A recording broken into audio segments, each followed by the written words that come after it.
नवीन नवीन कोण आहेत 14 गुणस्थान पाठ केलेले? आता मागच्याच हात वर केलते की. नवीन नवीन कोण झाले सांगा फक्त. आता 14 गुणस्थान पाठ केले कोण आहे? तो का कसं आहे, हात बी वर नाही केलं नाही का पाठ कुणीच नवीन? बर, ज्यांनी केलं त्यांना तर विचारू. 5व्या गुणस्थानाचं नाव काय? ते बघा आहे का, ज्यांना विचारले ते आहे का, हे असे करते ती आहे ना. बरं, तुम्हाला विचारतो सांगा. 11व्या गुणस्थानाचं नाव काय अनुजा काकी? छान. त्यानंतर 8व्या गुणस्थानाचं नाव काय सुनीता काकी? हां हां काय म्हणताय? अपूर्वकरण आहे ना. मी त्यांनी हात वर केलता 14 गुणस्थान पाठ आहेत म्हणून विचारलं. मला जेवढे लक्षात आहेत तेवढ्यानं विचारतोय फक्त आहे ना. अजून कुणी हात वर केलता बरं 14 गुणस्थानांची पाठ झाली म्हणून? आता कोण नाही म्हणो बरं ठीक आहे, असू द्या. लक्षात आलं? आता जास्त नाही, मी वेळ नाही, खूप वेळ जातो. 14 गुणस्थानं झालेत. आता सामान्य रूपाने आता फक्त फास्ट उत्तर सांगायचं बरं का. पहिल्या गुणस्थानामध्ये कुठल्या कर्माचा उदय आहे? दुसऱ्या गुणस्थानामध्ये मिथ्यात्व नाही आणि उदय आहे काय? अनंतानं. अगोदर नाही सांगा मग आहे सांगा. तिसऱ्या गुणस्थानामध्ये सम्यक मिथ्यात्वाचा उदय आहे, बाकीचं ऑटोमॅटिक नाही होऊन जात आहे. आता नाही सांगा बरं का. 4थ्या गुणस्थानामध्ये कशाचा नाही आहे उदय? मिथ्यात्व आणि अनंतानुबंधीचा उदय नाही. कशाचा उदय आहे? अप्रत्याख्यानादी. दी म्हणा फक्त, आधी म्हणलं की आलं.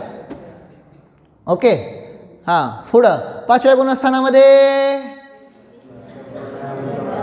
मिथ्यात्व अनंतानुबंधी आणि अप्रत्याख्यानावरणाचा नाही. कशाचा आहे? बरोबर.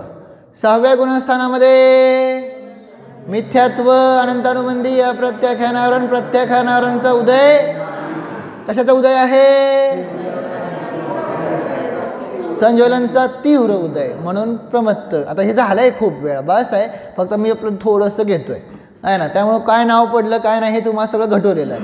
6व्या झालं. 7व्या गुणस्थानामध्ये फक्त मंद उदय. बरोबर. आता येऊया आपल्या मूळ प्रकरणाला आहे का नाही. आता श्रेणी सांगितलं त्या उपशम श्रेणी आणि उपशम श्रेणीमध्ये काय करतो तो? 21 प्रकृतींचा उपशम करत जातो आहे ना. क्षपक श्रेणीमध्ये काय करतो? 21 प्रकृतींचा क्षय करत जातो आहे ना. उपशम श्रेणीची गुणस्थानं कुठली कुठली? 11. 8, 9, 10, 11. क्षपक श्रेणीची गुणस्थानं कुठली? 12. पुढं 13, 14. कळलं?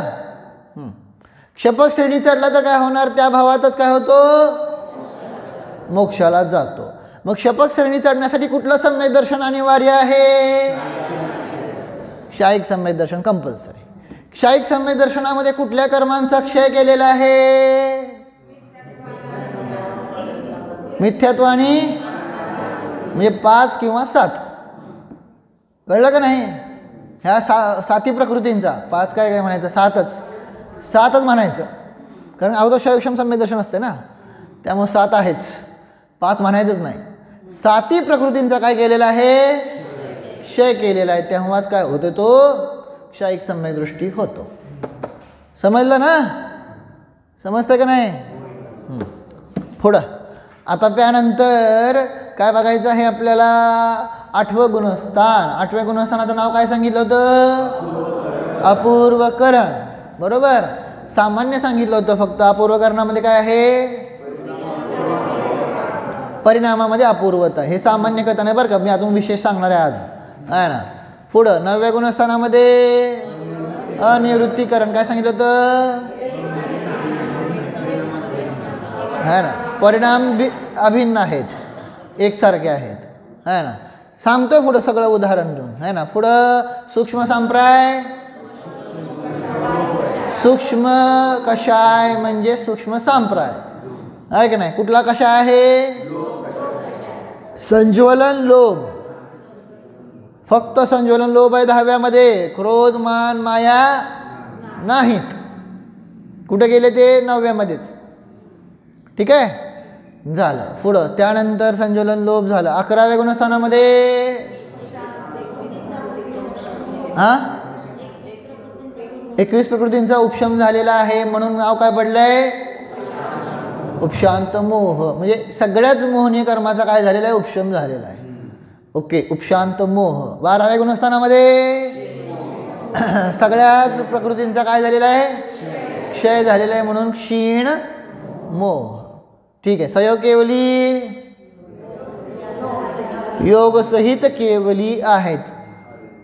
4 घाती कर्माचा नाश झालेला आहे. अयोग केवली योगरहित असे काय आहेत? केवली आहे. आणि पुढं काय आहे नंतर? सिद्ध. सिद्धांना काय झालेला आहे? 8 कर्माचा नाश झाला. कळलं? हे बेसिक सगळं तयार झालं स्ट्रक्चर. आता ठीक आहे. आता त्यानंतर उपशम श्रेणीमध्ये आपण सांगितलं होतं, आता नवीन सांगतो बरं का.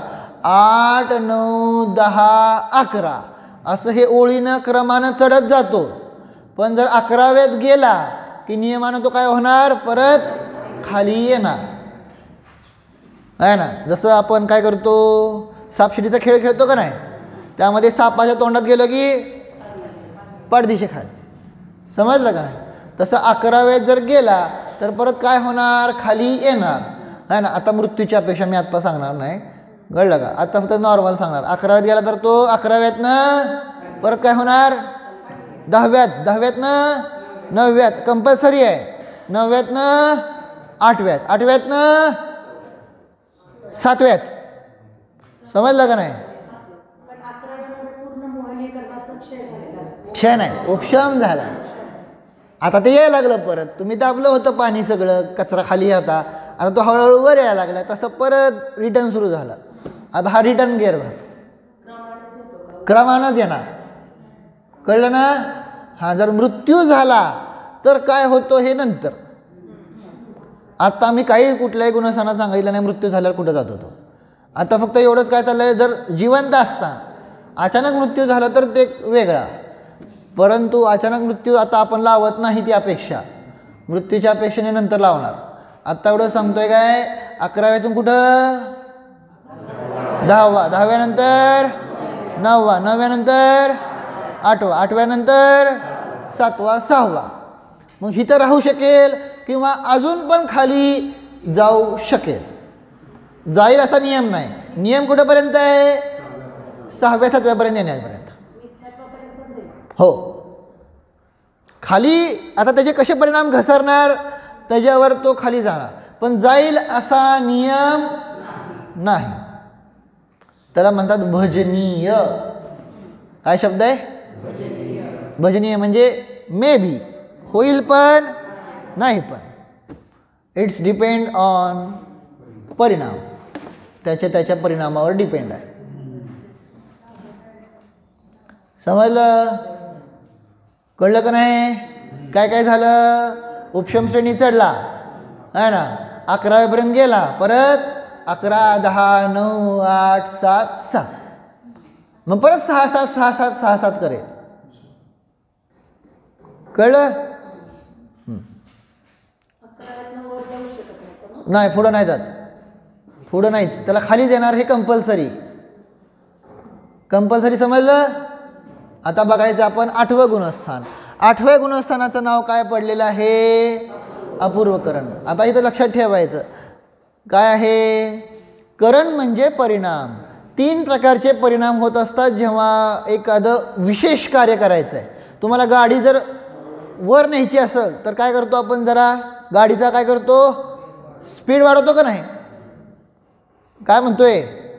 तसं जरा गाडी पुढे ढकलायची असेल, मिथ्यात्वातनं सम्यक्त्वात जायचं आहे ना, किंवा चारित्र्याचं काय करायचं आहे तुम्हाला? आता तिथं उपशम किंवा क्षय करायचं आहे, म्हणजे काय करायचं आहे? गेअर बदलायला लागतो. कळलं का नाही? आणि तो गेअर 3 प्रकारचे पडतात. कुठला कुठला आहे तिथं सांगितलं? अधःकरण, अपूर्वकरण, अनिवृत्तीकरण. काय म्हणलं? कळलं?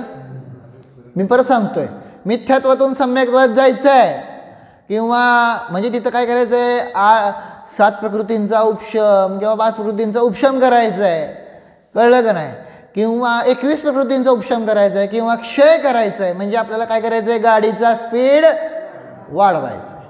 म्हणजे तिथं परिणामांचा विशुद्धता वाढते. मग जिथं परिणामांची विशुद्धता वाढते तिथं 3 प्रकारचे परिणाम होतात. काय काय ठिकाणी 2 पण होतात, ती सगळी चर्चा नंतर बघू. आत्ता एवढं सामान्य समजून घ्या की तिथं 3 प्रकारची परिणामांची कॅटेगरी पडते. कोणते कोणते? अधःकरण, अपूर्वकरण, अनिवृत्तीकरण. कन्फ्युजन होण्याचे चान्सेस आहेत, परत रिपीट करतो, कळलं का?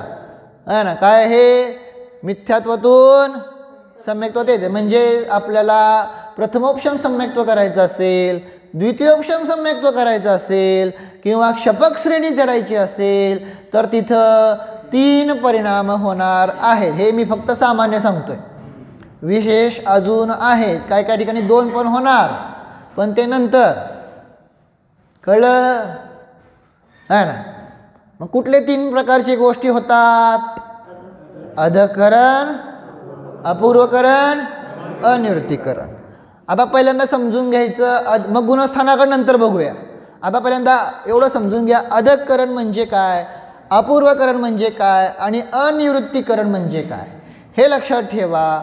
जेव्हा हा जीव परिणामांची विशुद्धी करतो तेव्हा त्याच्यामध्ये अपूर्वता अपूर्वता अपूर्वता येतच जाते प्रत्येक समयाला. कुणाच्या अपेक्षेने सांगतोय मी? एका जीवाच्या अपेक्षेने. एक जीव समजा मी, कळलं का, बसलो आता सम्यक दर्शन करायचं, एक उदाहरण सांगतो, किंवा उपशम श्रेणी चढायची किंवा क्षपक श्रेणी चढायची, एक उदाहरण सांगतोय बरं का. तर तिथं एका जीवाच्या अपेक्षेने ते कार्य होत असताना त्याच्या परिणामामध्ये विशुद्धी प्रत्येक समयाला काय होत जाते? वाढत जाते. त्यामुळे एका जीवाच्या अपेक्षेने आता हे कथन नाही. आता जे आपण सांगतो हे अधःकरण, अपूर्वकरण, अनिवृत्तीकरण हे कुणाच्या अपेक्षेने कथन आहे? हे अनेक जीवांच्या अपेक्षेने कथन आहे. अनेक जीवांचे अनेक परिणाम आहेत ना वेगवेगळे, कळलं? कळतंय का नाही? मी खूप अजून सोपंच करतोय, का अवघड जाते सांगा मला, कारण ते गणित आहेत, पुढं बघणार आहे ते, है ना. कळलं का काय म्हणलो ते? अधःकरण, अपूर्वकरण, अनिवृत्तीकरण हे शब्द अनेक जीवांच्या अपेक्षेने वापरलेले आहेत. जर एका जीवाकडे बघितलं तर तो प्रत्येक वेळेस अपूर्व अपूर्व अपूर्व अपूर्व परिणाम करतोय, अपूर्व अपूर्वच करतोय. त्याच्या प्रत्येक वेळेस प्रत्येक समयामध्ये त्याचं काय होतात सांगितलं? विशुद्ध परिणामच वाढत जातात, विशुद्ध परिणामांची वृद्धी होत जाते. कळलं का नाही कळलं? एका जीवाच्या अपेक्षेने परिणामांची विशुद्धी वाढतच जाते, अपूर्व अपूर्वच परिणाम होत जातात, त्यात काय डाऊट नाही. पण आता हे जे नाव पडलेलं आहे अधःकरण, अपूर्वकरण, अनिवृत्तीकरण अशा ज्या कॅटेगरीज झालेल्या आहेत ते कुणाच्या अपेक्षेने झालेले आहेत? अनेक जीवांच्या अपेक्षेने. म्हणजे उदाहरण तुम्हाला सांगतो, समजा मी पहिल्या समयात आहे, तुम्ही दुसऱ्या समयात आहे, तुम्ही तिसऱ्या समयात आहे, तर तुमच्या प्रत्येकाचे परिणाम वेगवेगळे असणार का नाही? असणार का नाही?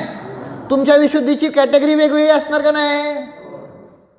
कळलं का नाही? आता तेच सांगतात. असं अनेक जीवांच्या अपेक्षेने कथन आहे. तर अधःकरण, अपूर्वकरण आणि अनिवृत्तीकरण. ठीक आहे, इथंच करतो. पहिलं काय आहे? पहिलं आहे अधःकरण. अधःकरण दिसतं ना सगळ्यांना? फळार्थ दिसते का? हां. आता एक्झाम्पल, इथं काय आहे? पहिला समय, दुसरा समय, तिसरा समय, चौथा समय, पाचवा समय. बस एवढं सध्या आहे. खूप आहेत, असंख्यात समय असतात, कळलं का नाही? हां. तर त्यापैकी आता फक्त पहिला समय. मग आता अधःकरणामध्ये काय असतं? एक्झाम्पल, इथं 144 परिणामांचा पुंज असतो. काय म्हणलं कळलं? 144 हा एक आकडा आहे ना. आता फक्त तुम्हाला भावभाषण फक्त ह्यातला काय पॅटर्न समजून घ्यायचं आहे. काय म्हणते कळलं का?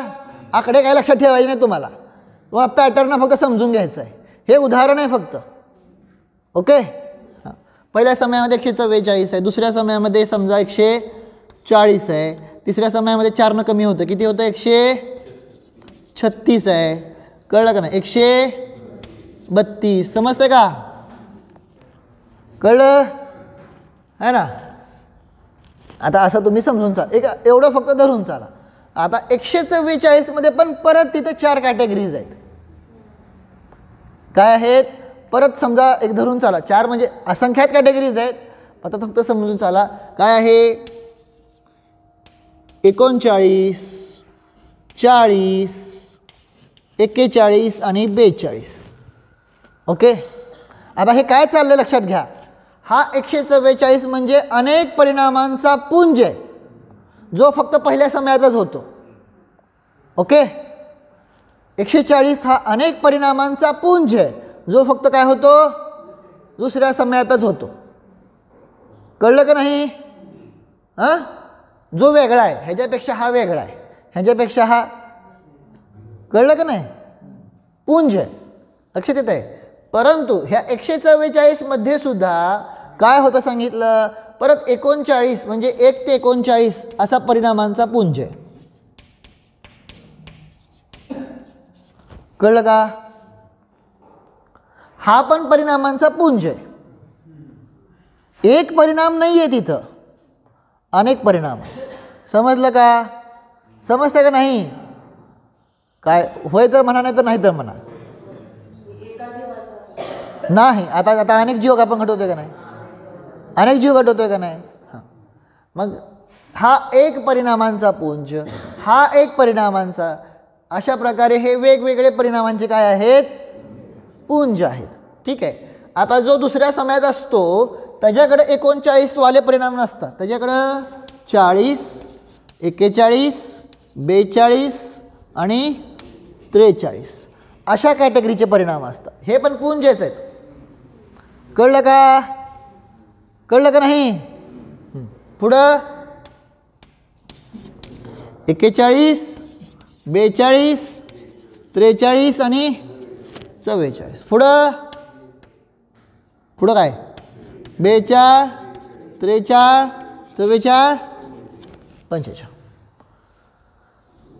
समजलं? त्याच्या पुढं 43, 44, 45 आणि 46. मग आता हे सगळे परिणामांचे पुंज आहेत, है ना? सांगतो, अजून खुलासा करतो.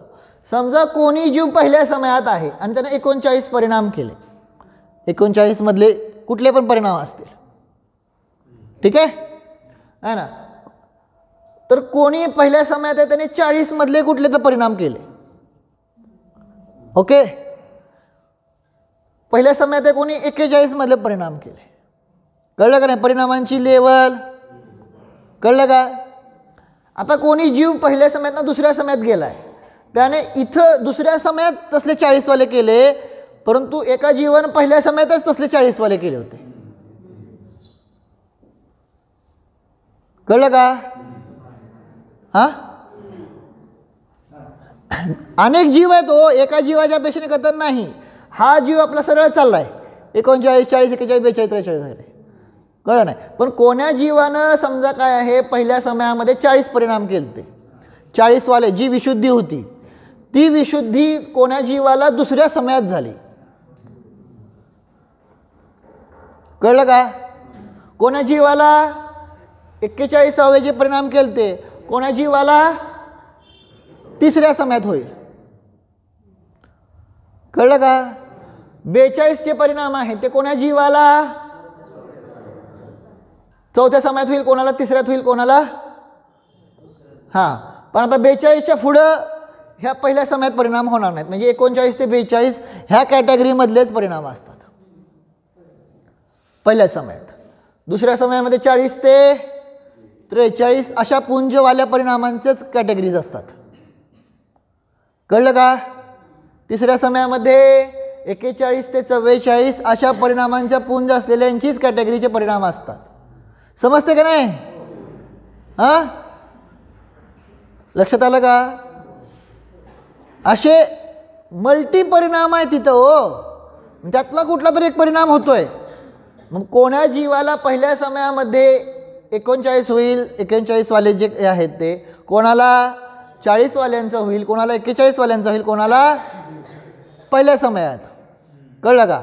पण कोण्या जीवाला चौथ्या समयात होईल 42, कोण्या समयाला तिसऱ्यात होईल, कोणाला दुसऱ्या समयात होईल. समजलं का नाही? बस संपलं. आता त्यानंतर नाही होणार, म्हणजे ही 42 एवढेच असणार. कळलं का नाही? म्हणून तिथं सांगितलं काय, खालच्या समयवर्ती जीवांचे परिणाम वरच्या समयवर्ती जीवांच्या परिणामांशी काय होतात, सदृश असतात. त्याचं नाव आहे अधःकरण.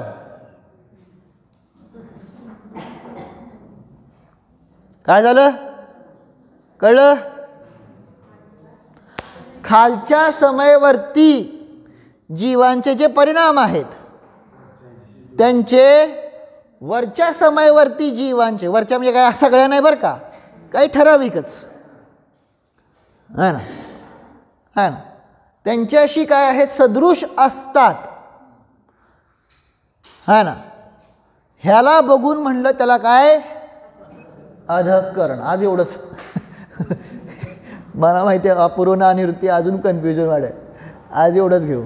कळलं का? हे मी काय म्हणतो, तुम्हाला आकडे लक्षात ठेवायचा मॅटर करत नाही आहे. तुम्हाला फक्त एवढंच भावभाषण करून दिलेलं आहे की खालच्या समयवर्ती जीवांचे परिणाम वरच्या समयवर्ती जीवांच्या परिणामांशी काय होतात, सदृश दिसून येतात.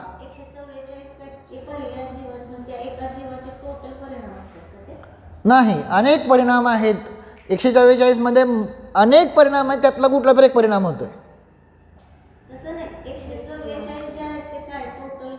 टोटल बिटल काहीच नाही. मी तुम्हाला सांगितलं ना, तो एक आकडा सांगितला फक्त, तो की तो अनेक परिणामांचा एक पुंज. 144 लिहा, तर ए लिहा, तिथं ए लिहा, बी लिहा, सी लिहा. समजलं काय म्हणतो ते? ह्यांची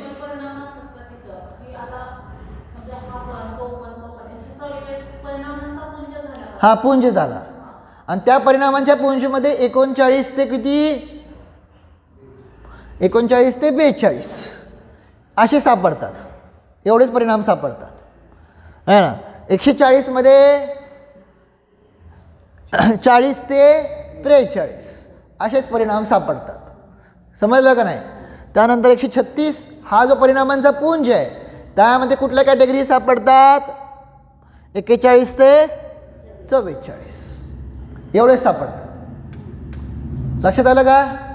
मी तुम्हाला म्हणलं ना, हे आकडे काही इम्पॉर्टंट धरत नाहीत. आपल्याला इम्पॉर्टंट काय धरता येतं, फक्त खालच्या समयवर्ती म्हणजे भिन्न समयवर्ती जीवांचे परिणाम सादृश्य दिसून येतात, म्हणून त्याला काय म्हणलेलं आहे. अजून एक आहे शब्द, पण मी आज नाही, आता उद्याच्याला सांगतो. है ना. म्हणजे इथं दोन्ही गोष्टी सांगायला काय, एका समयामध्ये भिन्न परिणाम पण असतात आणि भिन्न समयामध्ये एक परिणाम पण असतात. त्याचं नाव आहे अधःकरण. काय म्हणलं? एका समयामध्ये भिन्न परिणाम पण असू शकतात अनेक जीवांचे, है ना, आणि अनेक समयामध्ये एकसारखे परिणाम पण असू शकतात. आता बिल ना, पण 42 42 42 42 कळलं का नाही? काय म्हणलं? एवढं फक्त लिहा वहीमध्ये. काय? एका समयामध्ये पण भिन्न परिणाम असू शकतात आणि अनेक समयामध्ये. ह्यांनी चार्ट केला असेल की इथं किती पानावर आहे? 29 पानावर आहे बघा. चार्ट केला असेल पुस्तकात.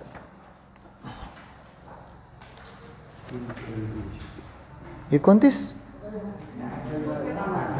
28 वर 28 वर. हां, ते फक्त वरचे दोन फक्त बघा, खालचं काय बघू नका.